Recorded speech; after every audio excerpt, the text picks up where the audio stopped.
Tribunal Constitucional reanuda sus audiencias, vista de la causa rol 4446, requerimiento de inaplicabilidad por inconstitucionalidad deducido por Salmones Caleta Bay, Sociedad Anónima, respecto de la oración final del tercer párrafo del número 1 del artículo 125 de la Ley 18.892, que establece, cito, la denuncia así formulada constituirá presunción de haberse cometido la infracción. Tiene la palabra el relator, don Sebastián López. Muchas gracias, señor presidente. El requerimiento se interpone en el marco de la causa caratulada Servicio Nacional de Pesca y Acuicultura de la región de los Lagos, con Salmones Caleta Bay, Sociedad Anónima, pendiente actualmente ante la Corte de Apelaciones de Valdivia. El requerimiento fue conocido por la primera sala de este tribunal, que lo admitió a trámite, ordenó la suspensión del procedimiento en la gestión y, luego de oír alegatos en audiencia verificada el 25 de abril de este año, lo declaró admisible. Se hizo parte el Servicio Nacional de Pesca y Acuicultura, Cernapesca, formulando observaciones sobre el fondo, instando por el rechazo del requerimiento, y no se hicieron presentaciones por los órganos constitucionales debidamente notificados. El título 9 de la Ley 18.892, General de Pesca y Acuicultura, regula las infracciones y sanciones a dicha ley, sus reglamentos y medidas de administración pesquera adoptadas por la autoridad, estableciendo en el artículo 122 que la fiscalización corresponde a los funcionarios del Cernapesca, así como al personal de la Armada y de Carabineros, quienes tendrán la calidad de ministros de fe. Luego, el artículo 124 dispone que el conocimiento de los procesos infraccionales corresponderá a los jueces civiles, y el artículo 125 regula el procedimiento aplicable, consignando en la parte cuya inaplicabilidad se solicita que la denuncia formulada por el fiscalizador constituirá presunción de haberse cometido la infracción. En la especie, a instancias de una denuncia efectuada por funcionarios del servicio y por sentencia de 30 de noviembre de 2017, el primer juzgado de letras de Osorno acogió una denuncia infraccional a la Ley de Pesca y al Reglamento para la entrega de información de pesca y acuicultura y acreditación de origen, condenando a la empresa Salmones Caleta Bay al pago de 3 multas ascendentes a un total de 160 unidades tributarias mensuales por los cargos de, primero, intentar obstaculizar la fiscalización; segundo, no entregar información completa y fidedigna; y tercero, usar vacunas no registradas por el Servicio Agrícola y Ganadero. Contra esta sentencia se alzó el recurso de apelación que pende ante la Corte de Valdivia. Los hechos tuvieron lugar con motivo de una fiscalización efectuada en julio de 2016 en los laboratorios de la empresa situados en la ciudad de Osorno, donde se constató la presencia y producción de vacunas no registradas ni autorizadas por el SAC, siendo obstaculizada la fiscalización por los encargados del recinto. Luego, en noviembre del mismo año, Cernapesca se constituyó en un centro de cultivo de la empresa, verificando el almacenamiento de dichas vacunas para su uso en peces. Además, se identificó en el Sistema de Información para la Acuicultura y con el SAC que durante los años 2014 a 2016 no se habría entregado información completa y fidedigna sobre el asunto a la autoridad. La empresa, sobre su requerimiento de inaplicabilidad, da cuenta de que en la sentencia el juez de acuo aplicó el precepto impugnado con efectos decisivos para dar por establecidos los hechos consignados en la denuncia, y sobre esta presunción la condenó al pago de multas. Luego, afirma que la aplicación del precepto para la resolución del asunto en sede de apelación genera efectos inconstitucionales a su respecto. Argumenta que al establecer el artículo 125 una presunción simplemente legal de haberse verificado los hechos objeto de la infracción, se invierte la carga de la prueba, con la consecuente vulneración del derecho a la presunción de inocencia. En efecto, el juez de la instancia consignó en su sentencia que Caleta Bay no produjo prueba suficiente para desvirtuar la presunción. Alega entonces la actora que en la especie se rompen 2 reglas fundamentales aplicables a la acción punitiva del Estado, como son, primero, que toda persona, sea natural o jurídica, debe ser tratada como inocente mientras no se pruebe por una sentencia de término lo contrario; y segundo, que el imputado no debe probar su inocencia, sino que el órgano acusador debe probar la existencia del hecho y la participación culpable del acusado. Añade que el principio indubio pro reo y la presunción de inocencia son elementos integrantes de la garantía constitucional de racional y justo procedimiento, siendo aplicables tanto en materia penal como administrativa sancionatoria, toda vez que, como lo ha declarado esta magistratura, ambas son manifestaciones del ius puniendi estatal.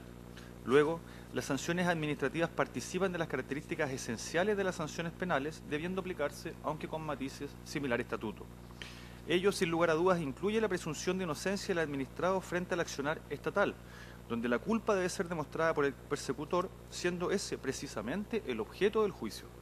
Señala la requiriente que la presunción dispuesta en el artículo 125 vulnera esta garantía fundamental integrante del debido proceso, disponiendo una ficción de culpabilidad y obligando al administrado a la prueba de hechos negativos.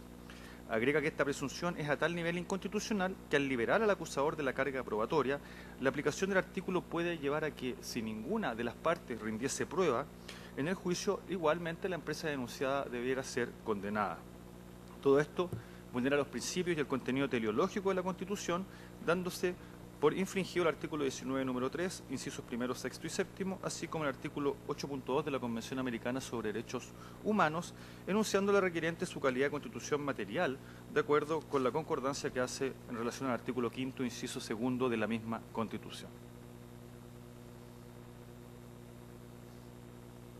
En su traslado de fondo, el Servicio Nacional de Pesca solicita el rechazo del requerimiento. Expone un acabado análisis de la actividad de acuicultura. Señala que se trata de una actividad económica regulada cuyo sistema infraccional y sancionatorio se sustenta en importantes bases constitucionales. En ello está en juego el uso de recursos hidrobiológicos, el ejercicio del giro económico del cultivo requiere utilizar bienes nacionales, como porciones de mar, playas, entre otros, y por ello se puede ejercer la actividad solo por medio de concesiones y debiendo cumplirse la normativa que fija la autoridad para asegurar el uso sustentable de los recursos, la preservación de la naturaleza y la conservación del patrimonio ambiental. Así, la Ley de Pesca y la normativa que la complementa se armonizan con el artículo 19 de la Constitución en sus numerales 8, 21, 23 y 24.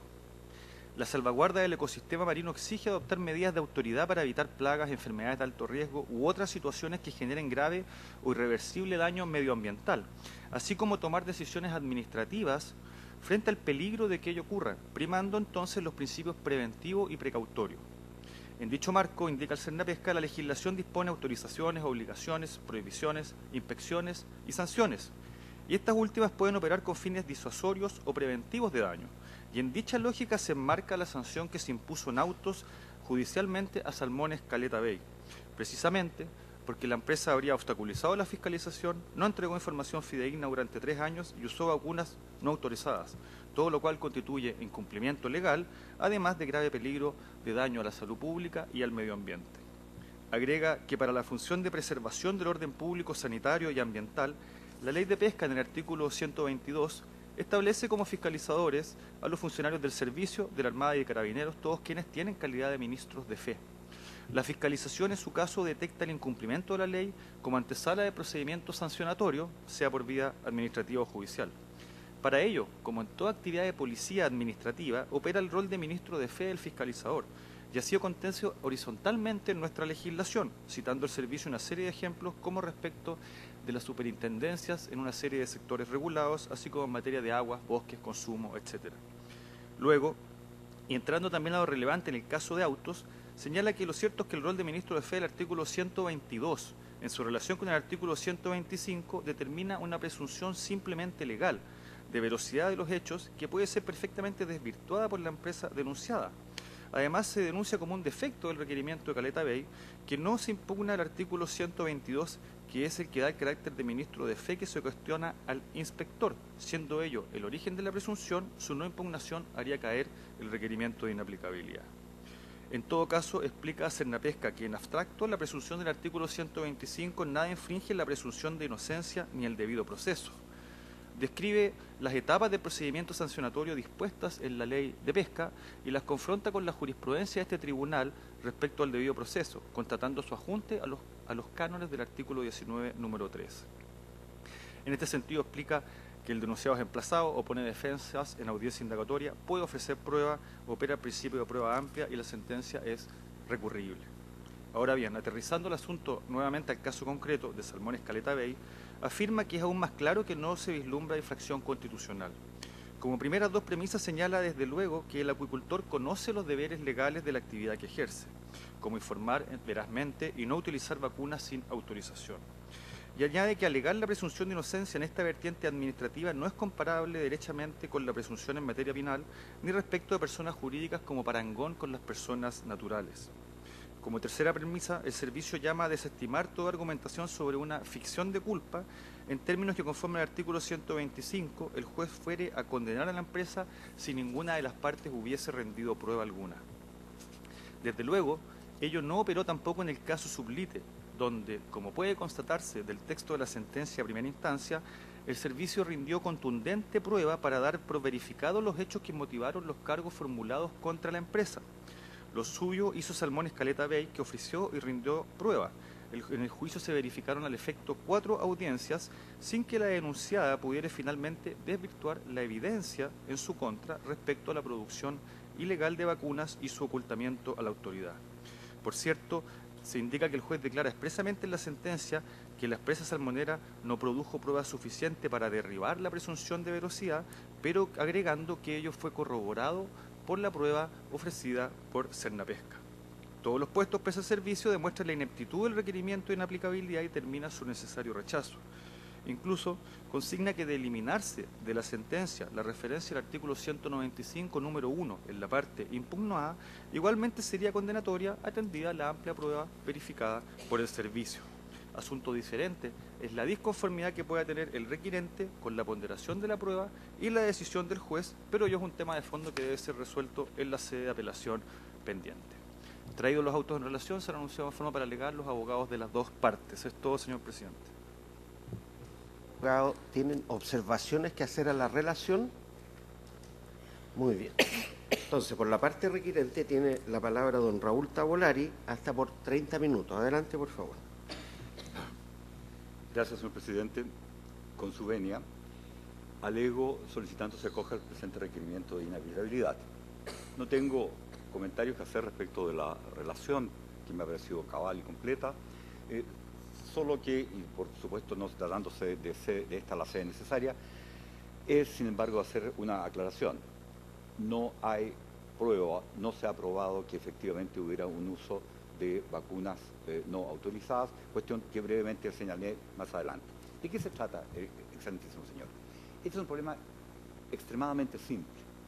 Lo que este requerimiento impugna es la aptitud constitucional de una norma legal que establece que una denuncia constituye presunción de haberse cometido una infracción.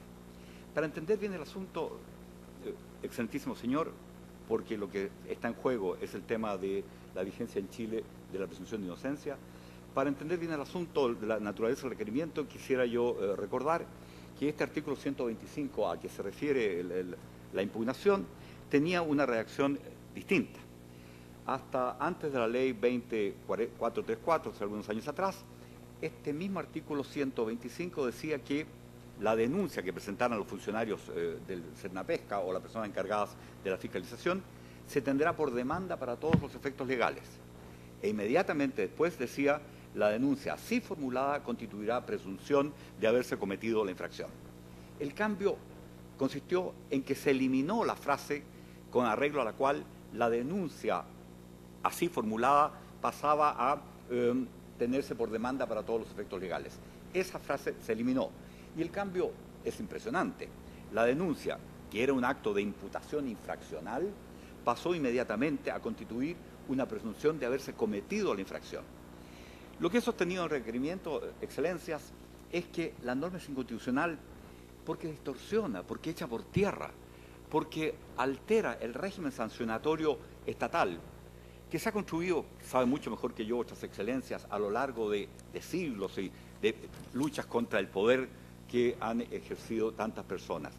Lo que se trata, en definitiva, es recordar que toda persona tiene un estado de inocencia.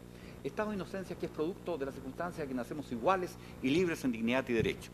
Ese estado de inocencia es el que da origen a lo que llamamos la presunción de inocencia. Y para fundamentar el requerimiento, excelencias, lo que hemos hecho es invocar la perspectiva supranacional. Y en consecuencia hemos recurrido al Pacto Internacional, al Pacto de San José, a la Convención Americana de Derechos Humanos, para demostrar el modo como allí se plantea esta idea. Mucho mejor también que yo, saben sus excelencias, que ese pacto en el artículo 8 habla de las garantías judiciales. En el 8.1 recuerda este principio fundamental de que toda persona tiene derecho a ser oída con las debidas garantías en plazo razonable por tribunal, etcétera, etcétera. Y cuando en el 8.2 se refiere a las personas respecto a las cuales hay imputación sancionadora, imputación punitiva, el pacto pone en primerísimo lugar este tema del que estamos hablando. No habla de que la persona tiene derecho a conocer la acusación, no habla que la persona tiene derecho a defensa, no habla que la persona tiene derecho a recurso al Tribunal Superior. La primera garantía, la que pone arriba, la que encabeza este enunciado, es esta que se enuncia simplemente con la frase que toda persona tiene derecho a que se presuma su inocencia mientras no se establezca legalmente su culpabilidad. Esto alguien dirá, hombre, es una manera de redactar. No es una manera de redactar. No es casual, no es irrelevante, no es fortuito que el Estatuto de Garantías de las Personas sometidas a esta confrontación punitiva tenga en primerísimo lugar la garantía de que se presuma su inocencia mientras ello no sea alterado, mientras ello no sea modificado a virtud de una sentencia condenatoria. Claro, el ordenamiento jurídico nuestro, esto lo ha recogido de algunas maneras imperfectas, diría yo. A nadie le cabe duda que esto es derecho constitucional material, el artículo 5º, inciso 2 de la Constitución, y la jurisprudencia abrumadora de vuestras excelencias lo confirma. Nos habría gustado probablemente a todos los operadores jurídicos que la Constitución lo dijera con todas sus letras en una redacción originaria. No lo tiene así. Entonces hay que ir escarbando para encontrar cuáles son los fundamentos. Y allá nos vamos a encontrar con procedimiento, la exigencia de un proceso justo y racional. Y además podemos ir a la historia. La Constitución de 1818, la que se juró el 18 de octubre de 1818, en el capítulo ese de los derechos sociales, decía que todo hombre se reputa inocente. Estamos hablando de 1818. Desde ahí, a lo menos en textos concretos constitucionales aparece esta idea. Bueno, claro, el Código Procesal Penal se encargó de reafirmar esta idea. Y en el artículo 4, entonces, destaca esto de la presunción de inocencia y el derecho a las personas a no ser tratadas sino como inocentes mientras no se establezca la responsabilidad por sentencia ejecutoriada. ¿Qué es esto?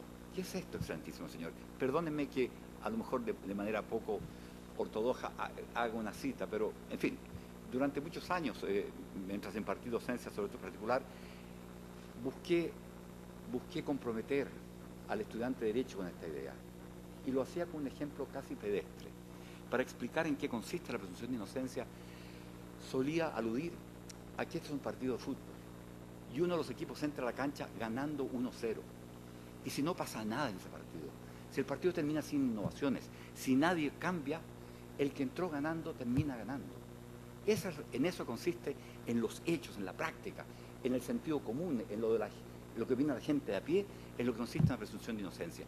Yo, imputado, no hago nada. Tengo el derecho fundamental a guardar silencio, a no colaborar con el órgano sancionador para establecer mi responsabilidad. No tengo ninguna obligación. En eso consiste la garantía suprema de la presunción de inocencia. Si yo tengo que rendir prueba, entonces entramos en un terreno distinto. Ya no tengo la presunción de inocencia.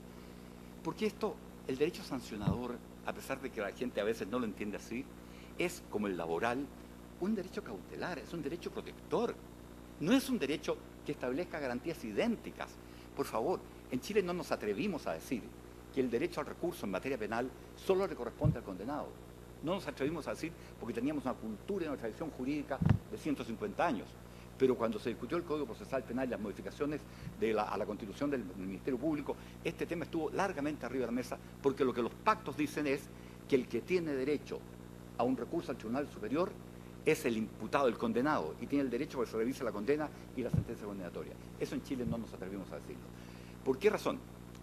Porque tenemos una lectura distinta, pero objetivamente el estatuto jurídico que regula las relaciones entre el Estado y las personas no es un estatuto igualitario, no dice que seamos iguales, es un estatuto cautelar, protector de los derechos de las personas. Y por eso tiene razón de ser la presunción de inocencia, porque exige que el sancionador, el castigador, sea capaz de acreditar todos los extremos que importan la imputación. Y si no lo hace, fracasó en su intento. Si no lo hace, la persona tiene derecho a que se mantenga, se reconozca que debe permanecer en este estado de inocencia que es aquel con que salió a la vida, con el que nació ahora. De eso se trata. En esto consiste el tema. Y de eso se trata. Pero hablamos de la presunción de inocencia. A ver, excelencias, esto nos aboca por un minuto a referirnos al tema de la presunción. Y respecto a las presunciones, todos sabemos que pueden haber dos aproximaciones. O hablamos de la presunción como un medio legal, y entonces la vamos a encontrar enumerada en el Código de Procedimiento Civil, en el viejo Código de Procedimiento Penal y particularmente en el 1698 del Código Civil. Claro, es un medio de prueba. Pero también hablamos de la presunción como esa conclusión a la que se arriba como consecuencia de hechos que se conocen, o sea, la conclusión que me permite dar por establecida una circunstancia que ignoraba a raíz de que se me han acreditado otras que sí me resultan indubitadas. Es una conclusión, es un resultado. De eso es la otra lectura. Y cuando hablamos de esto de la presunción de inocencia, ¿a cuál nos estamos refiriendo? Bueno, lo que estamos hablando acá es de hechos. Y entonces, en un muy extenso, muy fundado informe que el Servicio Nacional de Pesca emite a la consideración de vuestras excelencias, se cita, como dijo el señor relator, un conjunto de normas legales. La ley del consumidor, la ley de las superintendencias, la ley... ¿Qué dicen todas esas leyes? Dicen algo que es muy sorprendente. Dicen, los hechos establecidos por ministros de fe constituirán presunción legal. Entonces, el lector no jurídico, el lector no versado en el derecho, se preguntará, a ver, pero en castellano, ¿qué quiere ese derecho? ¿Cómo los hechos acreditados constituirán presunción legal? ¿Qué será lo que quiere decir este legislador? Y probablemente, leyendo la ley con generosidad, leyéndola sin severidad, uno puede llegar a concluir que lo que este poco feliz legislador nuestro lo que quiere decir es que se presumen verdaderos los hechos de cuya existencia deja constancia el ministro de fe. Que se presumen verdaderos los hechos de cuya existencia deja constancia el ministro de fe. Pero eso es una cosa distinta a lo que dicen estas normas que se repiten mal redactadas una y otra vez. De eso no se trata. Lo que ocurre es que aunque uno perdone la redacción, a lo que no se había llegado, sino por ahí en un exceso, es a sostener que una denuncia constituye presunción no de un hecho, no de un hecho. Lo que la ley, la norma que impugno dice es que la denuncia constituye presunción de haberse cometido la infracción, que es algo completamente distinto. Fíjense, el viejo artículo 485 del Código de Procedimiento Penal, que los mayores recordamos, dice que para que las presunciones puedan constituir prueba completa de un hecho se requiere que reúnan tales o cuales condiciones, ser múltiples, graves, precisas, concordantes, etc. Pero ahí está la idea, para que la presunción pueda constituir prueba del hecho. A eso apunta la presunción. Ese es el destino, eso es lo que ocurre. Lo que acontece cuando hay una presunción, lo que se está persiguiendo es que a uno de los contendores se le va a aliviar la actividad, la tarea. Le vamos a hacer el trabajo. Una parte del trabajo es acreditar. La presunción lo que hace es dispensar a ese protagonista del debate de una tarea fundamental, que era liberado de la obligación de probar un hecho o alguna circunstancia. Eso se lo prueba la ley. De eso trata, en eso consiste la presunción, de facilitar, dar por establecido un hecho, no otra cosa. Y entonces, resulta que nos encontramos con una norma que dice que se presume la infracción. Se presume la infracción, que se ha cometido la infracción. Y eso rápidamente, permítame decir, bueno, aboca a decir, bueno, ¿de qué estamos hablando cuando hablamos de infracción? ¿Qué hacemos los operadores? Vamos a ver el diccionario y nos encontramos que la infracción es una transgresión, es un quebrantamiento de la ley, del pacto, de la regla moral, de la regla lógica. Pero desde un punto de vista jurídico, la infracción tiene otra connotación. Se trata de una vulneración de la ley o del reglamento en el que incurre alguien, pero no cualquiera, una persona dotada de algunos atributos, desde luego de la imputabilidad. A ver, infracción es genéricamente toda vulneración de ley, de modo que aquí cabrían los delitos. Pero cuando está usado en estos términos entendemos todos que está referido a un comportamiento cuyo disvalor es mucho menor. En consecuencia hablamos de menores atentados a la convivencia social. Esa es la infracción. Pero el concepto de infracción excede con largueza al concepto de hechos. Por decirlo de esta manera, la conducta humana queda incluida en la infracción. Los hechos quedan incluidos en la infracción. La infracción supone un hecho, pero el hecho no supone una infracción. Esto es elemental. No hay infracción si no hay alguna mínima capacidad de imputación. Cuando un niño de 3 años corta un cable que suministra la energía para un hospital, comete un hecho, no comete una infracción. La infracción requiere un mínimo conocimiento de la antijuridicidad del comportamiento. En otras palabras, si me permiten un símil, la infracción es un delito pequeño y la exigencia que se formula para concurrencia a los delitos se atempera, porque el disvalor, como dije recién, es mucho menor. Pero eso no significa que no existan. Por eso es que es tan insoportablemente inconstitucional la norma que denuncio. Porque afirmar que la simple denuncia constituye presunción de haberse cometido una infracción, significa que las valoraciones que conlleva la sanción y que las hace un tercero, el juez, no se están haciendo, las hace la ley. Y claro, dijo bien el señor relator que el servicio no acepta el comentario que hemos hecho, que yo creo que es el determinante. Excelencias, si la denuncia constituye la infracción, si la denuncia acredita que la infracción está cometida, se los pregunto en sus conciencias, ¿qué ocurre si nadie rinde prueba y solo hay denuncia? ¿Algún juez podría dejar de imponer condena? Si la ley le dice, la denuncia acredita que la infracción está cometida. La infracción, no que el hecho está verificado. Si a un juez se le acredita que el delito se cometió, ¿podría dejar de condenar? Ese es el punto, ese es el tema. Entonces, pues, ¿cómo se ha planteado esta discusión? Aludí recién al fundado y extenso informe que hizo una pesca en especie, pero yo creo que aquí hay algunas cosas que tenemos que resolver primero. ¿Cómo se dictan las sentencias? ¿Cómo se llega a las conclusiones de la sentencia? Uno podrá decir, mire, normalmente las leyes dicen cuáles son los contenidos de la sentencia.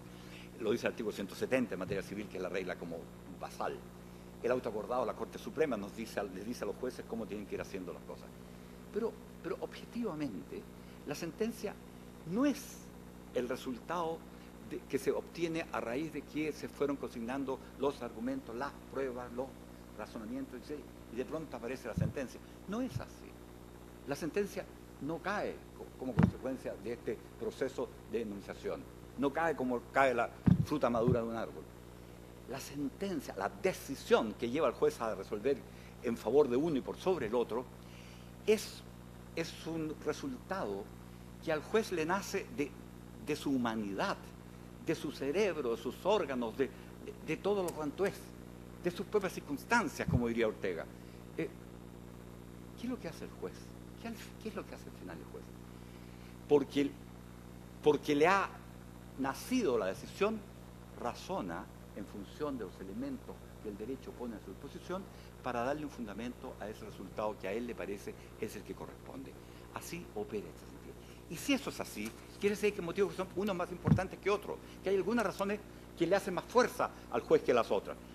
Y yo creo que esto, en el caso concreto, se muestra, porque esta excelencia, como nos ha informado el señor relator, es un requerimiento que se formula cuando la causa está en segunda instancia. O sea, tenemos una decisión jurisdiccional que conocemos.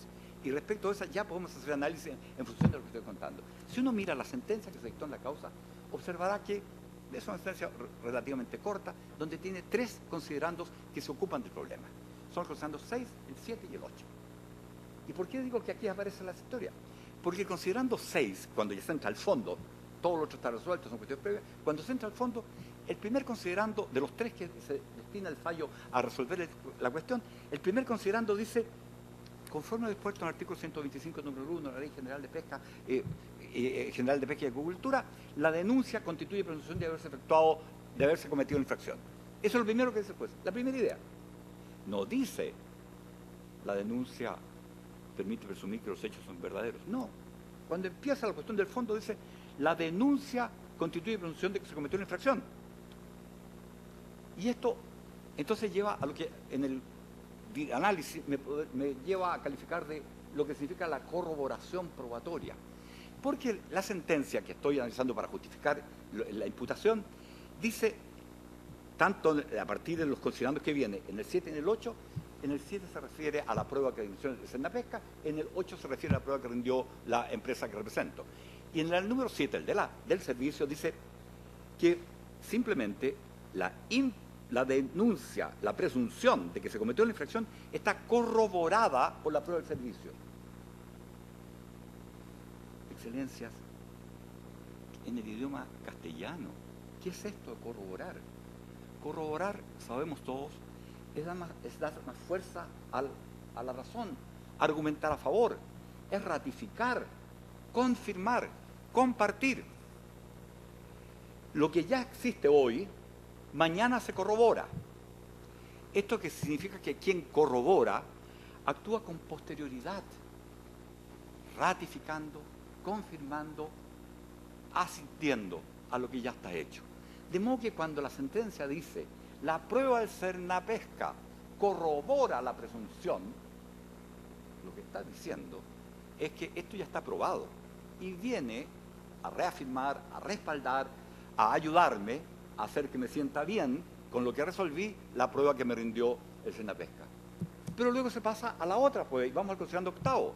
Y el considerando octavo dice, mire, la presunción, que significa la denuncia, en cuanto a que la infracción está cometida, corroborada por la prueba del Senapesca, no fue desvirtuada por la prueba del particular. O sea, la presunción, tras entre paréntesis restricciones, corroborada por la prueba del servicio, no fue desvirtuada por la prueba del particular. Y entonces, pues, ese es el proceso. ¿Por qué el juez condena? Porque la presunción que la ley le dice está constituida o acredita que la infracción está cometida, porque eso es lo primero. Y entonces los otros es simplemente anecdótico. ¿Le corrobora o no le corrobora la prueba del servicio? ¿Le corrobora o no, le ratifica o no la prueba del particular? El servicio hace una extensa exposición respecto de lo importante que es el medio ambiente, por supuesto. De lo importante que es la actividad cautelar o precautoria del medio ambiente, por supuesto. Nadie lo discute.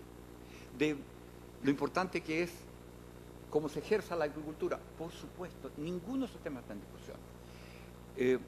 La función social de la propiedad, ¿para qué lo vamos a discutir? Entonces son de hechos que no son controvertidos. Si esto es mucho más simple, es mucho más simple. El problema radica en que si uno lee este informe del servicio se encuentra en el siguiente párrafo y pido su autorización para leer un párrafo excelentísimo, señor. Dice el servicio, mal se puede invocar la presunción de inocencia cuando la propia Constitución establece que determinados derechos y libertades podrán ser restringidos en virtud de la conservación del medio ambiente. Esto me provoca desazón. ¿Cómo es posible que se diga que la presunción de inocencia no se puede invocar porque la Constitución dice que determinados derechos y libertades pueden ser restringidos para la conservación del medio ambiente? Por favor, o sea, el valor medio ambiente lleva a sostener que la presunción de inocencia debe conocerse. Permítame poner un ejemplo. Si un padre no le suministra lo que el niño necesita para subsistir, no le da los alimentos, nuestro derecho, el derecho supranacional, autoriza a que esa persona sea privada de libertad. Ustedes han debatido en la audiencia previa sobre este tema de la prisión. Hay prisión. ¿Alguien diría que a ese inescrupuloso padre que no le proporciona a su hijo lo suficiente para mantenerse, lo vamos a someter a prisión sin escucharlo? ¿Sin que se acredite que es cierto? ¿Sin darle la posibilidad de mostrar que no tiene los bienes, los recursos para alimentar al hijo? A nadie se le ocurría eso. Entonces, no, la presunción de inocencia no se puede desconocer por el valor del bien que se crea afectado. Esas cosas tienen que compartirse, tienen que ser capaces de coexistir. La presunción de inocencia es esencial para la vida en libertad, para la vida de los ciudadanos libres que tenemos que tratar con un Estado que naturalmente cumple su propia función.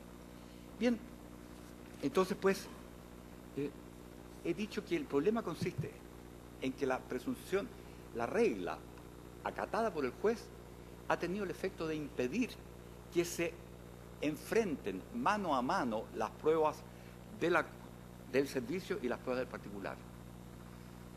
Porque la ley, porque el sentenciador ya dijo, la prueba del servicio solo corrobora lo que ya sabemos, que la denuncia acredita que la infracción se cometió.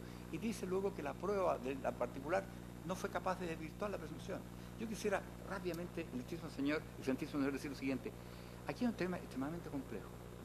No es tan simple. No hay laboratorios, no hay uso de las vacunas falsas. Aquí lo que hay un grave problema, y lo digo está dicho por escrito en recurso de apelación, así con toda prudencia y respeto lo digo porque cumple instrucciones de mis mandantes. Aquí hay un grave riesgo de persecución o de intento de apropiarse de ciencia, de conocimientos protegidos por la propiedad industrial. Y entonces resulta que lo que hizo el Cernapesca allá, o que hizo después, tomó las facturas del que suministraba las vacunas a mi cliente y dijo que estas facturas acreditaban inventos, que se mandaron 100 litros y resulta que, de acuerdo a la producción, tendría que haber habido 200 litros.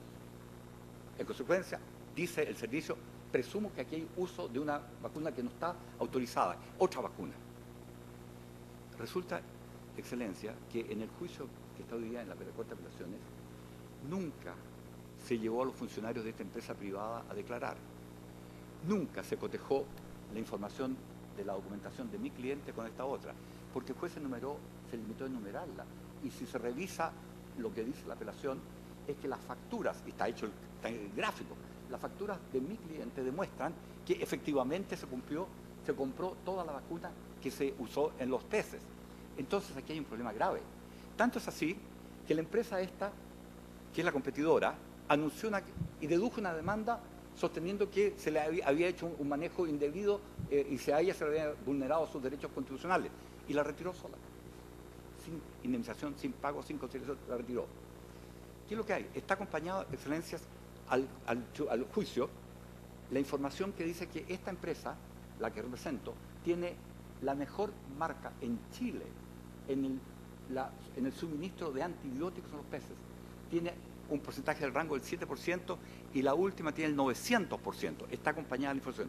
O sea, hay una verdadera inquietud en la competencia por saber qué es lo que está haciendo para conseguir estos resultados tan formidables. Eso es lo que justifica todo este tema y por eso cuando se dice que hubo oposición a la investigación, que se entorpeció, no se trata de eso. Hubo intento, afán, defensa de conocimientos científicos que están amparados. Ese es el problema de fondo que está aquí y lo digo solamente para ilustrar el asunto. Entonces, Excelencia, ¿de qué se trata? Yo vuelvo al punto de partida.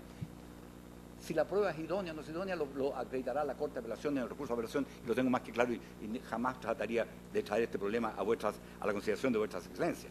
Lo que ocurre es que aquí han hecho prevalecer esta presunción que dice, esto que dice que la denuncia constituye presunción de que se cometió la infracción. Y vuelvo sobre mi pregunta, ¿qué habría ocurrido si ninguna de las partes rinde prueba alguna? ¿Cuál habría sido el resultado? Si la ley dice que la denuncia constituye presunción de que la infracción se cometió, ¿cómo no se habría dictado en esa condición de sentencia condenatoria? Es obvio que se habría dictado. Ese es el punto. Entonces yo tengo desarrollado, ahí el señor relator ha sido muy exhaustivo, pero así en el escrito sería ridículo que yo lo dijera ahora, pero está latamente expuesto cómo es el tema de lo que significa esta presunción de inocencia. Y quisiera tan solo comentar, para que vuestras Excelencias lo escuchen simplemente, lo que dijo el Mercurio en su edición de Economía y Negocio el 21 de septiembre del 2017. Mientras Salmones Caleta Bay tiene el empleo de 7,4 gramos de antibiótico por cada 1000 kilos de salmón cosechado, la que le sigue tiene 57,7 gramos, la siguiente 253,3 y la última 842,1 gramos. Esto ha hecho que el afán de la competencia, de saber cómo se está trabajando por esta exportadora, que dicho sea de paso tiene un enorme ámbito de actividad, es la segunda, la principal exportadora de arándanos al Reino Unido, tiene todos, tiene todo un conocimiento científico aplicado. Esto es lo que ha pasado. Y se dijo que estaba falsificando vacunas en una oficina que tiene 20 metros de extensión, 20 metros cuadrados. Es impresionante. Aquí hubo una irregularidad, un error, una omisión. Y lamentablemente el tribunal, asilándose en esta norma legal, que, perdónenme la majadería, dispone que la sola denuncia constituye presunción de que la infracción se cometió, no de que los hechos ocurrieron, ha dictado esta sentencia condenatoria que está apelada y que confiamos pueda revocarse en la segunda instancia. De eso se trata. Ese es el problema. Alguien dijo, y hay un fallo, vuestra excelencia, que dice que las presunciones legales no vulneran la Constitución porque admite prueba en contrario. Pero en mi opinión, ese razonamiento no se ajusta a la realidad. Que el hecho, la presunción legal admite prueba en contrario, no es más que aplicación de que se reconoce a las partes el derecho a la defensa. Por supuesto que puedo rebatirla, pero no es el problema.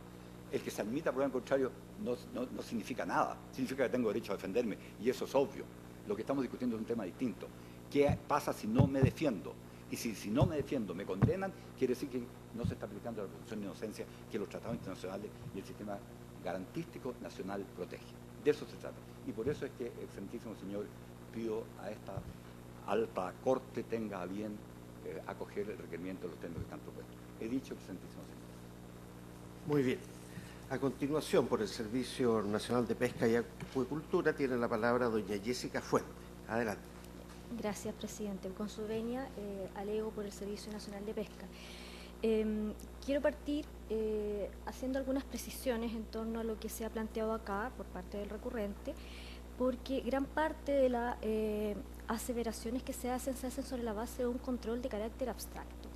Se está cuestionando la disposición por el solo hecho de entender que como está redactada se viola la presunción de inocencia. Pero desde el punto de vista de la inaplicabilidad, lo que hay que cuestionar es la aplicación en concreto del precepto. Y acá, cuando llegamos a la aplicación en concreto del precepto, lo que se cuestiona es el razonamiento que hizo el juez. Puede calificarse por el recurrente que el juez hizo una enumeración. En mi concepto no hizo una enumeración. De hecho, el juez enumera. El infractor nunca pudo probar, ni siquiera a través de sus testigos, que las vacunas eran experimentación, que las vacunas que tenía estaban autorizadas por Sernapesca en el contexto de la actividad autorizada. El infractor no pudo comprobar con sus propios testigos de que no hubo obstaculización a la fiscalización. La fiscalización duró 6 horas y resulta que los testigos que presentó, uno estuvo 1 hora y uno estuvo 10 minutos. Si uno lee la sentencia, excelentísimo tribunal, puede compartir o no el razonamiento del juez, pero no puede desconocer que el juez ponderó la prueba conforme a las reglas de la sana crítica, que aquí mismo se ha planteado que corresponden al buen saber del juez, a su conocimiento del derecho y obviamente a las reglas de la experiencia, la lógica y de los conocimientos científicos establecidos. Entonces, desde esa perspectiva, me parece, y quiero plantear acá, que aquí lo que se está tratando de discutir es una inconstitucionalidad en abstracto de la disposición que se está cuestionando y no en concreto, porque cuando se llega al cuestionamiento en concreto, llegamos a una discusión que corresponde a la Corte de Apelaciones, determinar si el juez ponderó o no ponderó adecuadamente en derecho la prueba rendida. Es más, aquí se ha dicho, se hace el ejercicio. Si yo elimino la presunción, querría decir que a mí me van a condenar. No es así. Porque resulta que en el juicio, en concreto, no en abstracto, se rindió prueba. Eso pone de manifiesto que aquí lo que se está discutiendo es la inconstitucionalidad in abstracto de la disposición cuestionada y no en concreto.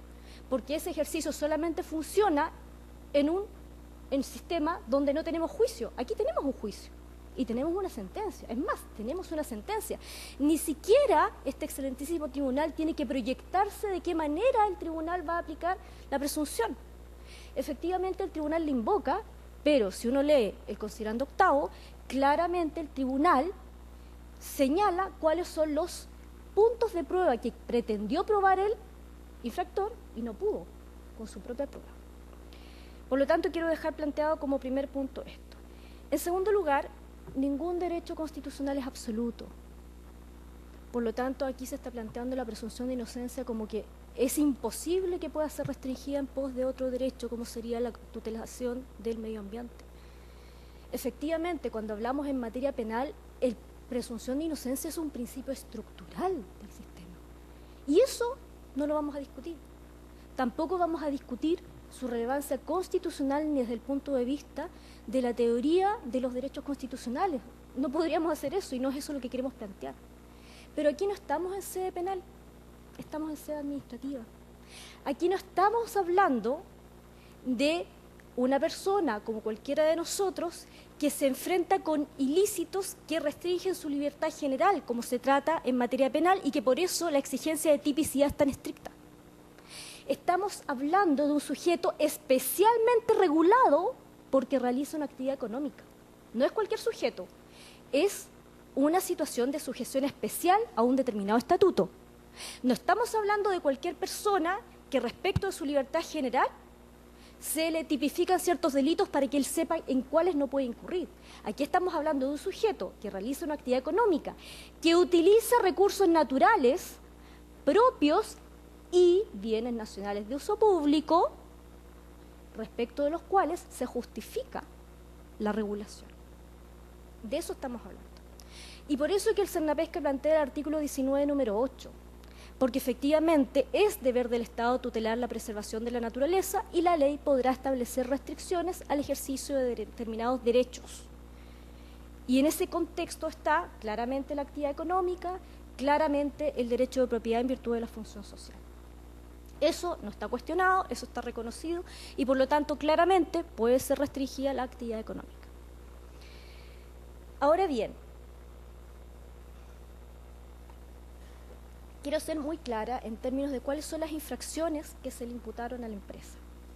En primer lugar, el día de la fiscalización se le imputa la obstaculización de la fiscalización. ¿Por qué? Porque se llega al laboratorio, se piden los antecedentes de las vacunas que se encuentran, se le dice que no se tienen, que no las conocen, no quieren abrir las puertas del laboratorio y luego, después de que se insiste en la situación, se abren las puertas y se encuentran más vacunas, frascos que están a medio etiquetar, que están con las etiquetas cambiadas, lo que lleva a una segunda fiscalización en el centro de cultivo. Y nos encontramos con la misma situación. Frascos, vacunas, con etiquetas cambiadas, a medio rellenar, y la cantidad de vacuna que se encontró no corresponde a las vacunas autorizadas por el SAC. Es decir, consta, y esto no es por los dichos de un tercero ni de otra empresa, aquí consta que el SAC había autorizado la adquisición de ciertas vacunas para experimentación, pero esto se multiplicó por 10. Se adquirían 10 y Cernapesca encontró 300. Se adquirían 20, estoy dando números al azar, no los recuerdo específicamente, pero están en el informe. Adquirían 20 y aparecían 400 litros. Entonces, claramente, acá hay una situación en donde la empresa estaba fabricando vacunas en base a lo que se compraba, porque si no, no se explica de dónde salgan esas vacunas. Ahora bien, la misma empresa aportó como parte de prueba la sanción que le impuso el SAC. El SAC la sancionó por fabricación ilegal de vacunas, no está autorizado. Y lo que ocurre es que de acuerdo a la normativa acuícola, el acuicultor está sometido a distintos reglamentos. Uno, que debe mantener la limpieza de la zona concedida y el equilibrio ecológico de la zona. 2, el reglamento sanitario, que es el que nos interesa para estos efectos, en donde, de acuerdo a la normativa sanitaria sectorial, la vacuna, los antibióticos y todo lo que se use tiene que estar registrado ante el SAC. Aquí nos encontramos con vacunas no autorizadas. Y lo que se sanciona es el uso de esa vacuna no autorizada. Otro hecho de la causa. SAC había autorizado una actividad de experimentación.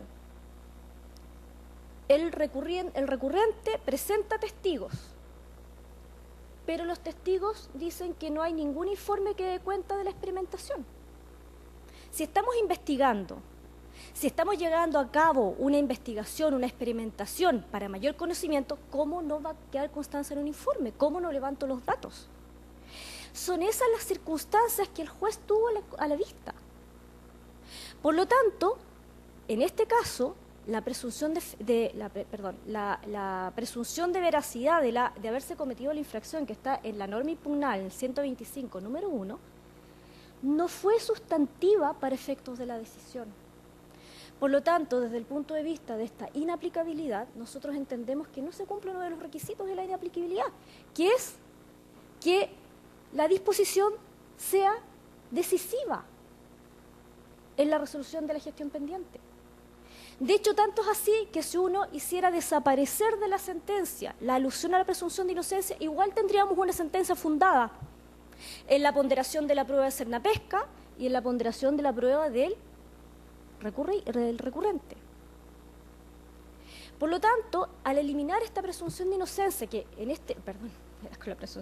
con la presunción de veracidad del 125, no resulta decisiva, porque estamos en un análisis, insisto, en concreto. Y en el análisis en concreto hay un hecho verídico cierto, que es la sentencia, donde se ponderan todas estas circunstancias. Por otra parte,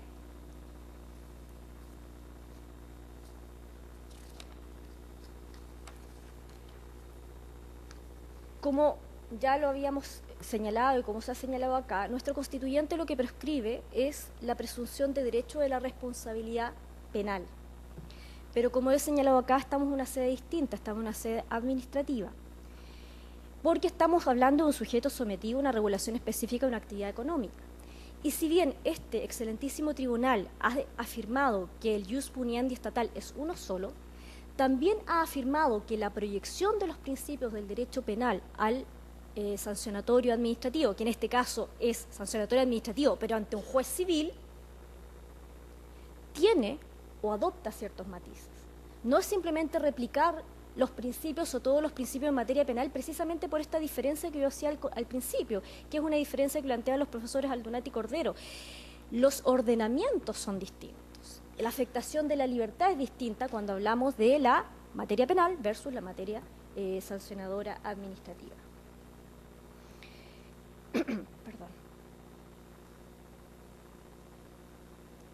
Así, el tribunal no ha declarado inconstitucional las presunciones simplemente legales y las ha reconocido, incluso en materia de persecución penal. Lo que quiero plantear, que no lo he dicho hasta el momento, es que nosotros no cuestionamos la presunción de inocencia. Simplemente lo que estamos cuestionando es, en este caso en concreto, que no se está violentando esta garantía. ¿Y por qué no se violenta esta garantía? Porque precisamente en el proceso de la ley de pesca se emplaza al infractor, el infractor va a una audiencia indagatoria.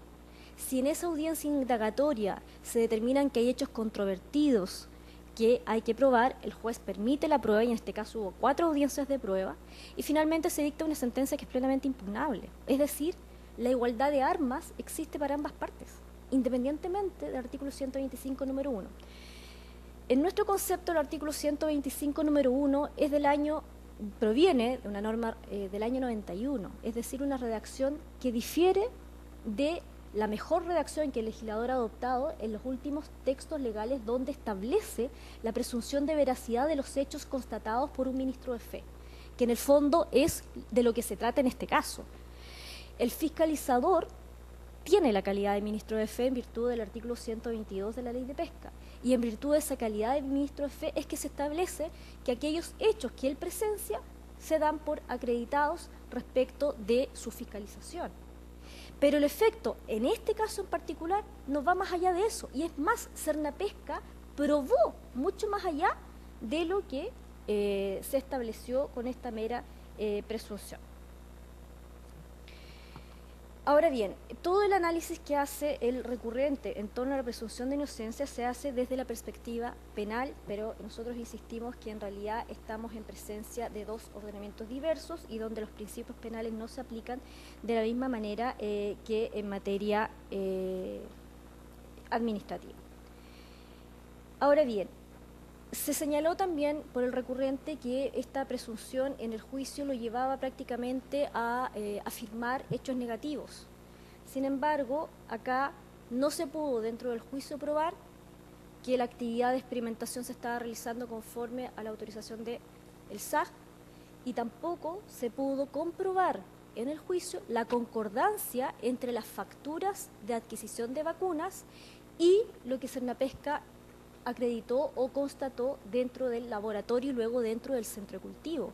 Ahí no hubo una concordancia entre lo comprado y lo encontrado o constatado, ¿ya? Y por lo tanto, claro, rindió mucha prueba, había muchas facturas, pero no pudo hacer la concordancia ni siquiera con la intervención de los propios testigos que presentó la parte. Y, como había señalado antes, si bien se acreditó que había una autorización para fines experimentales, no se acreditó a través de los testigos que las vacunas encontradas por Cernapesca estuvieran involucradas en la actividad de investigación que había sido autorizada por el SAC. Por otra parte, perdón.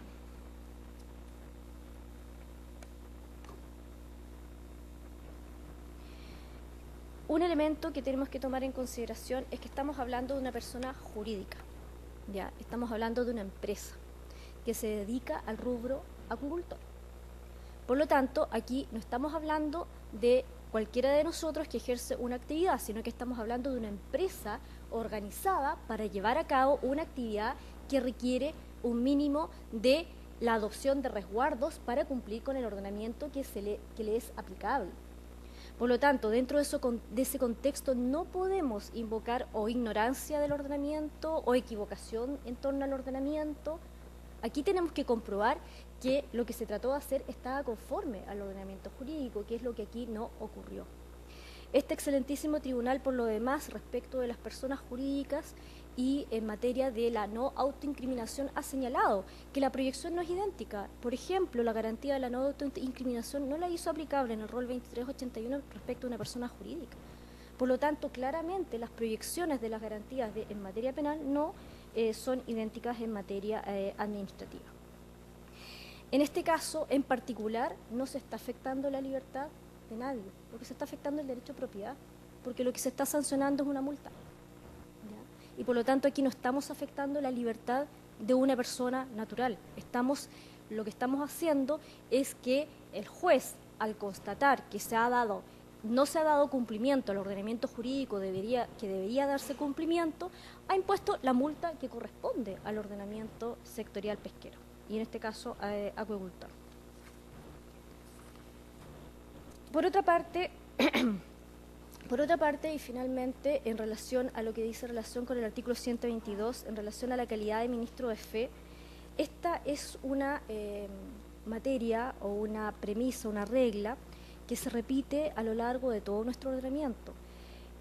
La Armada de Chile, Carabineros, Cernapesca y una serie de otros fiscalizadores como en materia de la ley de consumidor, en materia de código sanitario, de superintendencia de electricidad y combustible, de superintendencia de servicios sanitarios, entre otros, a todos estos fiscalizadores se les atribuye la calidad de ministro de fe y los hechos se dan por verídicos en virtud de esta calidad de ministro de fe. Nosotros sostenemos que es esa la vinculación y ese es el entendido que debe darse a el artículo 125 número 1. No hay que presumir la inconstitucionalidad de una disposición, sino que en nuestra lectura sistemática de la ley de pesca entendemos que la presunción de veracidad respecto de los hechos que son constatados por un fiscalizador tienen como contrapartida el artículo 125 número 1, que establece la presunción mal establecida como de haberse cometido la infracción, pero que se refiere efectivamente a los hechos. Tanto es así que si no fuese así, en el juicio se habría podido prescindir simplemente de la prueba y no es el efecto que se produce en este caso en particular. Por lo tanto, en nuestro ordenamiento jurídico el legislador ha atribuido la calidad de ministro de fe a distintos tipos de fiscalizadores y por lo tanto incluso en disposiciones legales de reciente data, lo que confirma que es un mecanismo coherente y vigente dentro de nuestro ordenamiento jurídico. y que se encuentra en el artículo 122 de la Ley de Pesca. Esta disposición que establece que el fiscalizador es un ministro de fe no fue cuestionada. No fue cuestionada. Y en ese contexto, al hacer desaparecer la presunción de veracidad del artículo 125, número 1, igualmente queda vigente el 122, número 1, que establece que el funcionario de Cernapesca es un ministro de fe.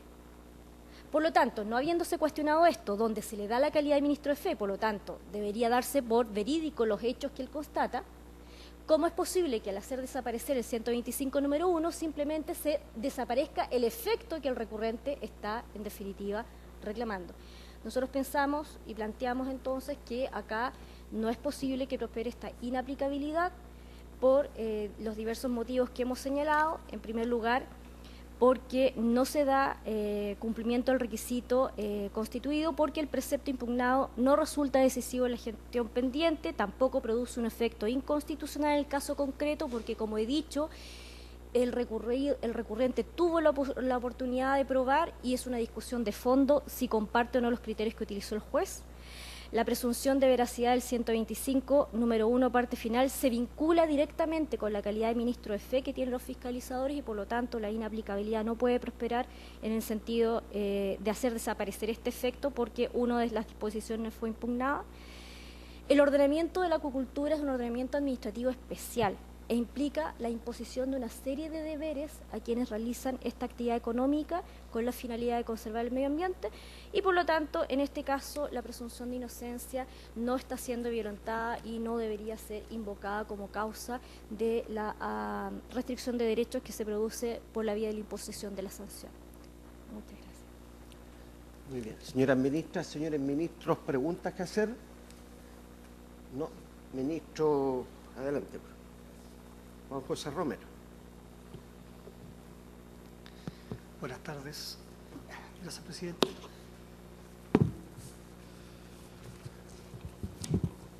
Quiero hacer dos preguntas al abogado de Cernapesca. La primera, y quiero saber si entendí bien, ¿usted considera que es inútil el artículo 125? ¿Inútil? Inútil para efectos de la pretensión de Cernapesca en la gestión judicial pendiente. Sí, ya. Y la segunda pregunta es la siguiente.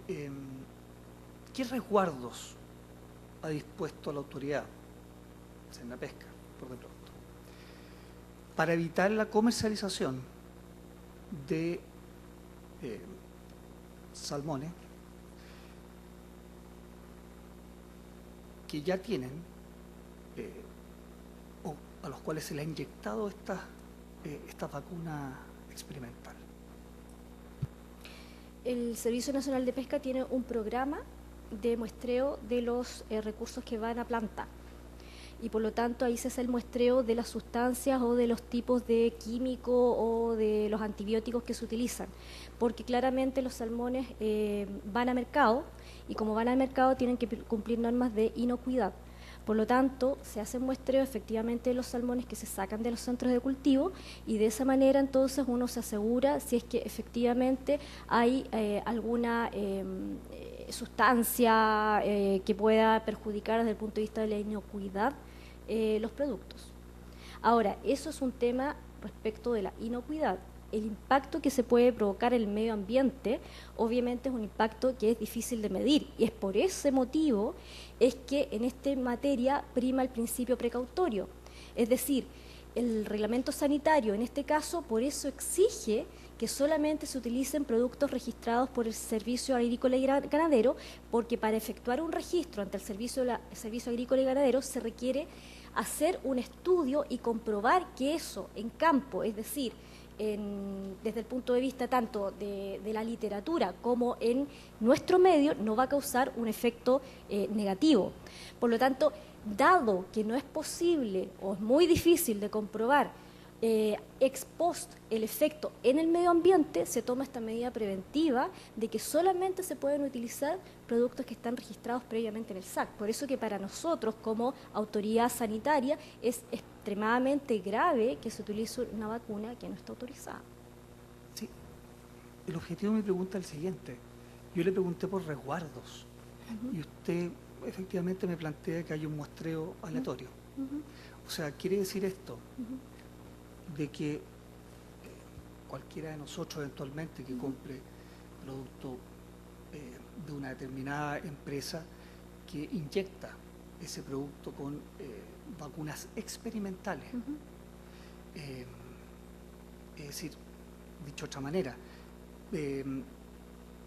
no existe en el fondo seguridad, aunque sea un tema probabilístico, de que cualquier consumidor pueda consumir, valga la redundancia, salmones inyectados con vacunas experimentales. Es que eso es lo que trataba de plantear, a lo mejor. Pero no se me puede, expliqué bien. es que una cosa es que se prohíba, una cosa son las restricciones, resguardos que estén en el papel. Pero usted me dice que la fiscalización se basa en un muestreo aleatorio. Es que precisamente todo lo que, cuando se hace el muestreo en planta, todo se hace en base a una metodología de muestreo que está validada internacionalmente. Estamos hablando de que estos van a mercados, incluso mercados internacionales. Entonces aquí toda la gestión que hace Cernapesca en esta materia no es al azar ni es una cuestión, yo no dije aleatoria, yo dije que se hace en base a muestreos, yo no soy técnico en la materia, pero se hace en base a muestreos que están validados en su metodología internacionalmente. Nosotros nos sometemos a las directrices del Códex Alimentario en materia de inocuidad y a las directrices de la Oficina Internacional de Epizootias en materia sanitaria animal. Es decir, estos son los referentes internacionales del comercio. La OMC tiene como referentes internacionales del comercio tanto el Códex Alimentario como la OIE, y nosotros en la metodología que se aplica para dar garantías y certezas de inocuidad y de sanidad se utilizan esas metodologías. Ok, muchas gracias. No habiendo más preguntas, concluida la audiencia.